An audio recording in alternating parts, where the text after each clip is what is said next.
Osteoarthritis नी के patient है हमारे, अभी काफ़ी इम्प्रूव्ड हैं बट अभी स्टिल हम इनकी मसल स्ट्रेंथ पे काम कर रहे हैं। तो ये जो ट्रीटमेंट है it's a cold laser with stimulation, biostimulation, जो मसल रीजनरेशन पे काम करता है। तो मैं भी आपको इनका ट्रीटमेंट कर रही हूँ, बताती हूँ। आंटी आप बताओ आपको कितना रिलीफ आया इनको ट्रीटमेंट के बाद? बहुत आराम मिला मुझे, मैं चल भी नहीं सकती थी और अब तो मैं चल लेती हूँ। इनके एक्सरेज भी पहले से बेटर हुए हैं, जो ऑस्टियोआर्थराइटिस में स्पर वगैरह निकले थे वो बेटर हुए। तो अभी ये कोल्ड लेज़र बोलते हैं हम इसको। इस ट्रीटमेंट का क्या फ़ायदा है कि हमें इमिडिएटली इनके पॉइंट्स बता देगा। अभी मैं आपको करूँगी तो आप देखिएगा कि इनका जो मसल जहाँ से ट्रिगर कर रही है वो पॉइंट हमें दिखने लगे। आंटी बताइएगा जैसे ही आपको लगने लगे ना, फील हो रहा है? अभी कुछ नहीं। जैसे इनका क्योंकि जनरली ऑस्टियोआर्थराइटिस में यही एरिया होता है जो डिफ्यूज़ होना स्टार्ट होता है और इनको इसी पॉइंट पे ही ट्रिगर पॉइंट है। तो हम इनको स्टिमुलेशन दे रहे हैं कि यहाँ पर इनका धीरे धीरे जॉइंट रीजनरेशन की तरफ आए और जितना भी टिश्यू स्वेलिंग है वो निकल जाए। सूजन होती है जब टिश्यू बोन आपस से मिल रही है ना बोन में, तो वहाँ पर स्वेलिंग आने लगती है। उस स्वेलिंग की वजह से ही पेशेंट चलना बंद कर देता है। अब चलना बंद कर देगा तो धीरे धीरे उसकी मसल वीकनेस आने लगेगी।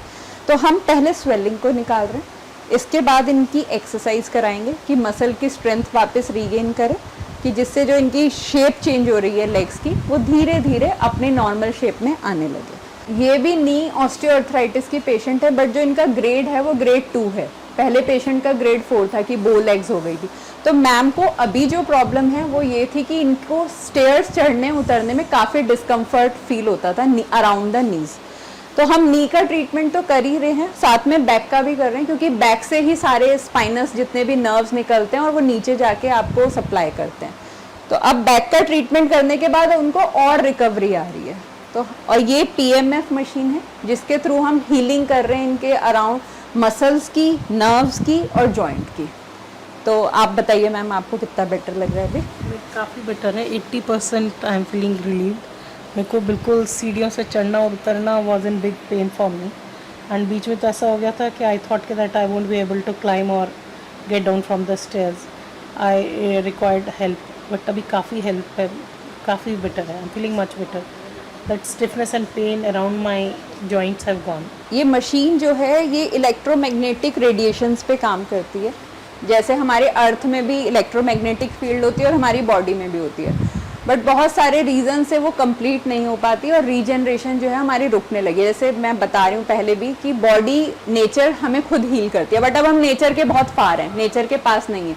तो जो एनर्जीज हमें चाहिए वो नहीं मिल रही है। तो कहीं ना कहीं जो इलेक्ट्रोमैग्नेटिक फील्ड है वो काम करती है, बट साइंटिफिकली ये आपकी बॉडी में कैल्शियम एब्जॉर्प्शन बेटर करती है और साथ में नाइट्रिक ऑक्साइड आपकी बॉडी में से निकाल देती है, जिससे आपकी बॉडी का एसिडिक लेवल जो है वो धीरे धीरे कम होने लगता है। और एसिडिक लेवल जब आपका न्यूट्रल होने लग जाता है तो बॉडी सेल्फ हीलिंग में जाना स्टार्ट कर देती है। जो उसका डेट्रॉयशन स्टेज है वो धीरे धीरे स्लो होने लगता है। ये मिस्टर जैन है, सर को काफ़ी टाइम से सर्वाइकल विद शोल्डर प्रॉब्लम थी। आगे सर बताएंगे कि उन्होंने क्या फेस किया है और अब यहाँ आके क्या रिलीफ मिला। इसे कवर करना स्टार्ट किया और इससे हमें बड़े अमेजिंग रिजल्ट मिले। तो मैं आपको करके, इसमें भी सेम टेक्नोलॉजी है कि जब आप करते हो जो मसल आपकी इंजर्ड है वो ये कैच कर लेती है।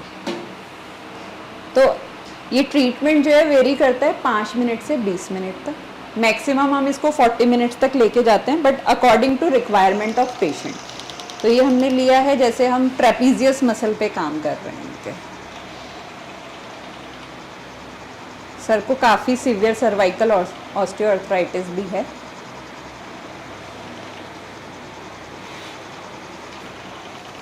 इसके साथ साथ हमने सर गट हीलिंग करना स्टार्ट किया है कि जो इनको रात को सोने में जैसे 3 बजे के बाद सर आपकी आंखें खुलने लगती थी और पेन किलर लेने पड़ते थे, तो अभी इनका वो बेटर हो गया, स्लीपिंग पैटर्न बेटर हो गया। तो गट हीलिंग इसलिए कि इंटेस्टाइन से जब प्रॉब्लम आती है तो हमारे शोल्डर्स में बहुत वीकनेस आने लगती है। तो ये एक्यूपंक्चर का पार्ट है जिसको हम इन्वॉल्व करते हैं। ड्राई नीडल्स भी देते हैं, उसके साथ साथ डायग्नोसिस में भी उसको हेल्प करते हैं। सर कोई पेन है अभी इस एरिया में? पहले कितना था? पहले बहुत था, यहाँ पे ब्रूजिंग हो जाती थी इनको, अभी मच बेटर है। इधर बताइएगा सर। नहीं अब नहीं है, अब कहीं भी पेन नहीं है आपको? अब ऐसा पेन नहीं है। इसके साथ साथ हम बोन अलाइनमेंट भी करते हैं, जॉइंट्स को अलाइन करते हैं। जिस तरह से कार को अलाइनमेंट की ज़रूरत होती है, इस तरह से हमारी बॉडी को भी अलाइनमेंट की ज़रूरत होती है, क्योंकि हम एक ही पोस्चर में बैठे रहते हैं, एक ही पोस्चर में सोते हैं, तो हमारे बॉडी का एक पार्ट का मसल ज़्यादा वर्क करता है, एक का वीक हो जाता है, तो हमें इसे बैलेंस करना होता है। ये कोई बीमारी नहीं है या इसको हम डिजीज़ नहीं कहेंगे, क्योंकि जितने भी ये प्रॉब्लम है ये सब लाइफस्टाइल डिसऑर्डर्स हैं। तो हम जब थोड़ा सा अपने पेशेंट्स को गाइड करते हैं, थोड़ा करेक्ट करते हैं, तो बहुत सारे पेशेंट्स ऐसे ही रिकवर हो जाते हैं, ना उन्हें सर्जरी के लिए जाने की ज़रूरत पड़ती है, ना किसी और एडवांस ट्रीटमेंट के। अगर वो अपने लाइफस्टाइल, ईटिंग हैबिट्स, अपना डेली का अगर वाटर इनटेक को भी अच्छा कर लेंगे, तो 80% प्रॉब्लम से वो ऐसे ही क्योर हो जाएंगे। सर भी अभी वो फॉलो कर रहे हैं और काफ़ी बेटर फील कर रहे हैं। डॉक्टर वंदना कौतिक, फिजियो क्वांटम क्लिनिक,